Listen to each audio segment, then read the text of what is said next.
Hello everyone, Ben Williams here from Old Tin Cup Habitat Restoration Enhancement, and welcome to this week's trail cam targets and tree stands, we usually call this one.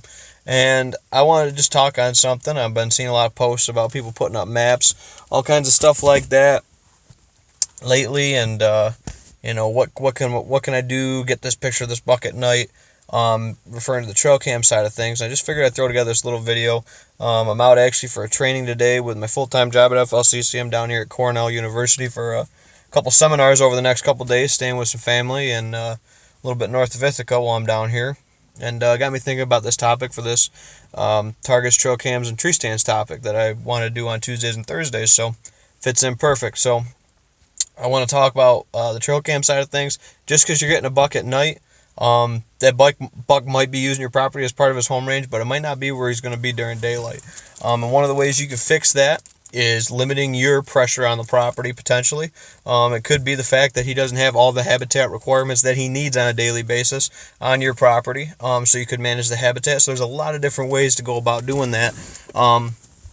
Your hunting pressure is the biggest one, I think, and that leads right into the other topic that I'm going to touch on here in a couple minutes. But the big thing with that trail cam thing is it's good, but it's not gold. One thing I will say about that is I've found hunting year to year to year, I call it the 1 year rule, and that's probably what we're going to title this video, is a 1 year rule, as I hunt deer, specifically mature bucks I've had history with, 1 year from when I got pictures, or multiple years that I've had pictures of that deer on the same date. And what I think that is, a lot of times, especially during the rut, or maybe a seasonal shift after a food source changes out or something like that. I've noticed bucks coming in the same day, 1 year to the date. So a specific piece of property I know is really hot on the 14th for a specific buck, so I'll be trying to go after that buck. I don't get a lot of pictures of him, kind of up and down last couple years, but the buck, if he's still alive, is going to be about 8 or 9 years old this year, so I'm hoping he is. I think I had a velvet picture of him, which I don't get 1 or 2 velvet pictures of him the last couple years over that whole history I've had with this deer for the last 5 or 6 years. Buck I call Shrek. So we'll see if he shows back up. I know I'll be hunting him on the 1 year rule. If everything works out, hopefully I'll be able to get in there. I did have an encounter with him last year, but I was tagged out, unfortunately. So that goes in the trail cam side of things, guys, is use these cameras and figure out what the deer are doing. We do a lot of trail camera tips. I want to do a lot more here coming up about placements and stuff like that going forward. So that's that section of it for this video, is the trail cameras, is figure out why he's not on your property. It could be your access, which is what we're going to dive right into in this next topic. Your pressure is going to be the biggest influence on your local deer herd on your property, especially a lot of us that are hunting smaller parcels. And I say anything small is, less than 100 acres, and most of my properties that I hunt are essentially less than 100 acres. So that's what we're dealing with. And if you go in there and you start buggering stuff up, it's not necessarily the deer that you're spooking that you're seeing. It's the deer you're not seeing that you're spooking that's really influencing your hunting out there. So.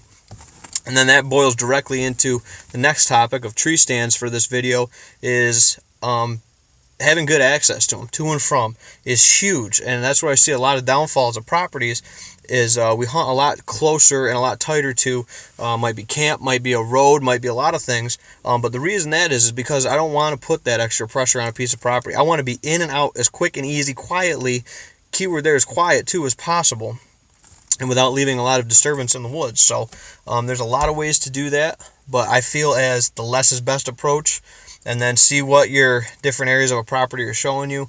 Food sources changing around, deer usage changing around, stuff like that. Keeping the pressure off of the food plots. I don't like to hunt over food plots much anymore, unless I'm taking a youth hunter out, something like that, where I want a high odds, high successful hunt.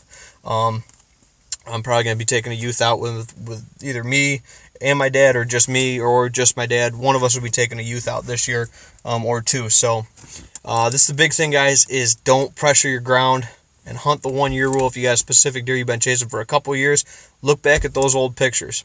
See if you got a pattern that he moves in that third week of November. Start getting an idea lined up. And why do you think he was in there? Did you see him chasing does? Did you see him working a food source like an apple tree that might be dropping in that November time frame, a super late dropper, something's holding really late? Did you have them in early season when the acorns were really heavy, and you get out there and your acorns are heavy this year? Might be the time to key in on that food source. So keep the pressure at a minimum, guys. Hunt the current conditions, whether it is the 1 year rule for you, or just putting a little bit less pressure on your property, backing off a little bit, you're going to see a lot better success. I was really big in that last year. I killed both my bucks within 7 days last year.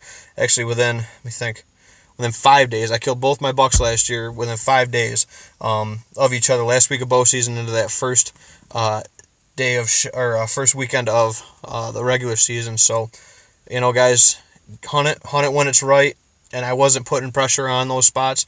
Hunting spots with the right winds. Don't burn out your best spot or a funnel spot just because you got to get in there to hunt it. It's okay to step back, hunt an observation stand, and keep a little bit less pressure off to help you be more successful. Thanks, everyone, for tuning into this video today. I'm going to do it for my truck. I'm going to go in right now because it looks like they're getting ready to load up the caravan to head to the training. So, well, thank everyone for tuning in. If you like this video, give us that thumbs up. Drop your comments down below.